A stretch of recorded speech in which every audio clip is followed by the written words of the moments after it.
Tipu korban hingga ratusan juta rupiah, seorang pria yang berkedok sebagai jasa desain interior rumah ditangkap kepolisian unit reskrim Polsek Tambora di kawasan Jasinga, Bogor, Jawa Barat. Pelaku nekat menipu lantaran kecanduan bermain judi online.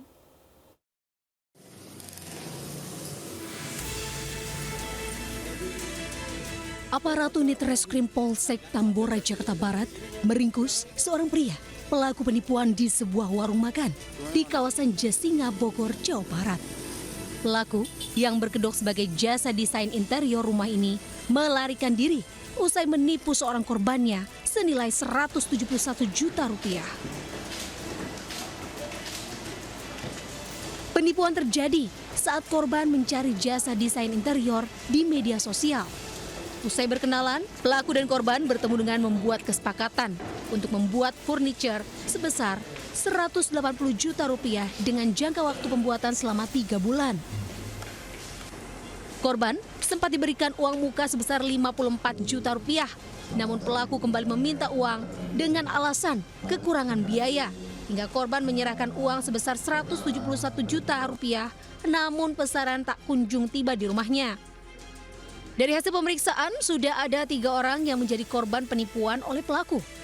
Jadi modus pelaku ini mengiming-imingi korban, menjanjikan korban untuk pekerjaan furnitur.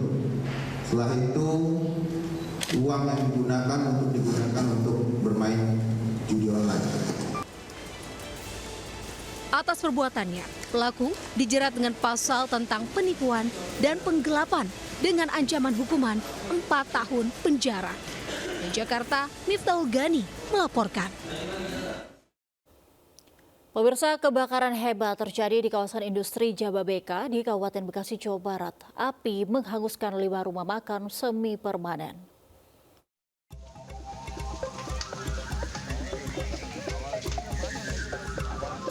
Lima rumah makan yang berada di kawasan Jababeka, Kampung Sempu, Desa Pasir Gombong, Kecamatan Cikarang Utara, Kabupaten Bekasi, ludes terbakar. Api dengan cepat menyambar ke bangunan semi permanen tersebut.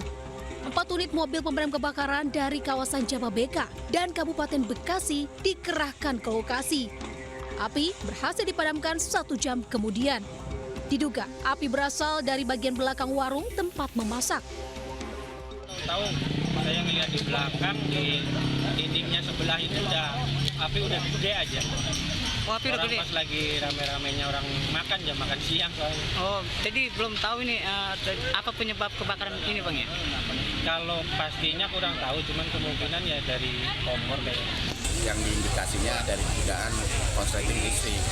Nah, ini telah ditangani oleh kawasan Jababeka dan juga Dinas Pemadam Kebakaran di Kabupaten Bekasi dengan personil kurang lebih 20. Akibat kebakaran, kerugian diperkirakan mencapai ratusan juta rupiah. Kasus kebakaran ini ditangani petugas kepolisian Polsek Cikarang Utara dan Mapolres Metro Bekasi. Dari Kabupaten Bekasi, Jawa Barat, Didit Junaidi melaporkan. Kita ke informasi selanjutnya, 5 orang anggota Ormas ditangkap polisi karena menyekap pegawai leasing yang memaksa mengeluarkan truk yang ditarik karena menunggak cicilan. Kericuhan pun terjadi saat penangkapan.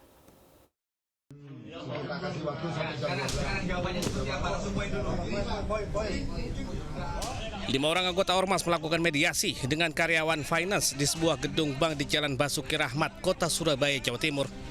Cekcok kemudian terjadi. Salah satu anggota Ormas membawa pegawai finance dengan cara memitingnya. Sementara petugas keamanan namun hanya bisa diam melihat penyanderaan itu. Pasca peristiwa, polisi menangkap 5 orang anggota Ormas. Mereka telah ditetapkan sebagai tersangka karena mengancam dan mengintimidasi korban.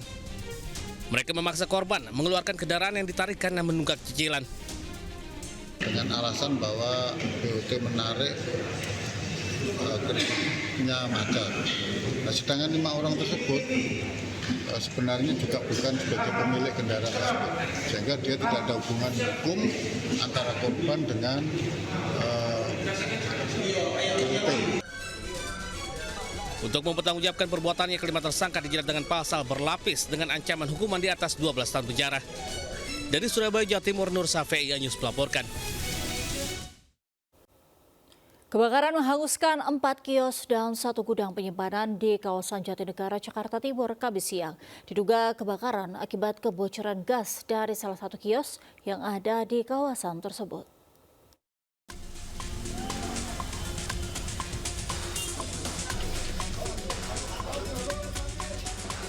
Kebakaran melanda di kawasan Jatinegara Barat, Kecamatan Jatinegara, menghanguskan 4 kios dan 1 gudang penyimpanan. Sejumlah pedagang yang panik berusaha menyelamatkan barang dagangan mereka. Petugas Sudin Damkar Jakarta Timur yang tiba di lokasi langsung berusaha memadamkan api. Kebakaran diduga berasal dari ledakan gas dari salah satu kios yang terbakar. Api kemudian merambat ke kios lain hingga membakar sebagian gudang penyimpanan pasar Master Jatinegara. Tidak ada korban jiwa dalam kebakaran ini. Lagi ngapain bang tadi bang? Lagi ngegoreng. Ngegoreng apa? Goreng. Itu? Iya karena gasnya keluar terus. Gas kita habis, masuk diganti apa kagak? Gasnya keluar terus. Meluncurkan masuk tahap kedua hingga jumlah unit itu 12 unit. Nah, setelah kami sampai tiba di lokasi kebakaran, size up dan kita melokalisir, mencoba untuk menghitung beberapa bagian yang terbakar. Peristiwa kebakaran sempat menimbulkan kemacetan di ruas Jalan Jatinegara Barat. Petugas mengalihkan arus kendaraan yang menuju Matraman ke ruas Jalan Jatinegara Timur. Dari Jakarta, Rio Manik, iNews melaporkan. Pemirsa, eksekusi bangunan sekolah dan rumah di Kota Bengkulu diwarnai kericuhan. Pemilik yang menolak eksekusi dengan sengaja membakar rumahnya sendiri. Bukan di sini, bukan di lapangan. Kan sudah, masih ada upaya hukum. Inilah upaya hukumnya, gugatannya sudah.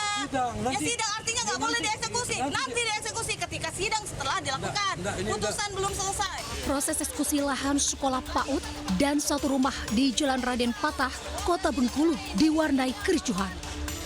Keluarga termohon sempat menghalang-halangi proses eksekusi hingga terjadi adu mulut dengan jurusita Pengadilan Negeri Bengkulu.